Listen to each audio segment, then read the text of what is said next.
Hello, everyone. I'm day weather meteorologist Don Day with your Public Lands Council weekly weather update for this October 19th, 2024, brought to you by WSR Insurance Services Incorporated and Ag Risk Advisors. Finally, the spell has been broken. Now, it's not going to go completely in reverse. We had to kind of get things started with this front that moved into the western United States late this past week, bringing some rain and snow, helping the fires, bringing some precipitation to the plains, some decent amount of moisture in some areas. We need more. We need to change things up even more, but we had to start somewhere.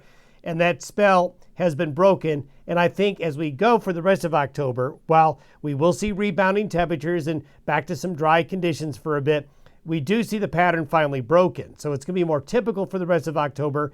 And we need to watch the end of October and early November for a much colder, wet pattern for the West.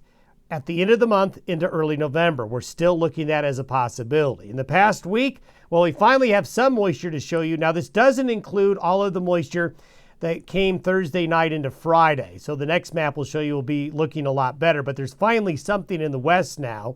And you can see how warm it's been for yet another week. But certainly colder weather has come in over the past few days. This is all part of this upper level low that came off the Pacific. This one is going to track across the central and southern Rockies, bringing some decent amounts of precipitation across the region. And that is, again, going to be looking at a good potential for precipitation in many areas.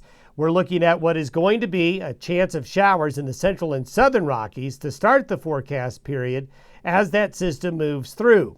Then we'll have a series of fronts come through the west.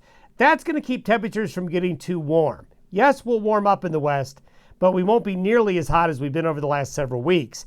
And then towards the end of the month, this is what we're talking about. Right at the end of October into early November, the next wave and the next frontal system is going to be coming our way. Precipitation forecast over the next week shows that New Mexico, Texas, Kansas, this area right here, this is mainly early in the forecast period. We'll see some good moisture. The Pacific Northwest getting moisture as well. Southern areas of Canada. Temperatures won't be as warm. Still warmer than average, but the real warmth heads to the upper Midwest. Snowfall for the next week, well, most of the snow is going to happen early in the period. You can see most of it stays in the Canada. But with the next update, our next forecast, that is likely going to change as well. Have yourself a good week ahead. Our next update will be the 26th.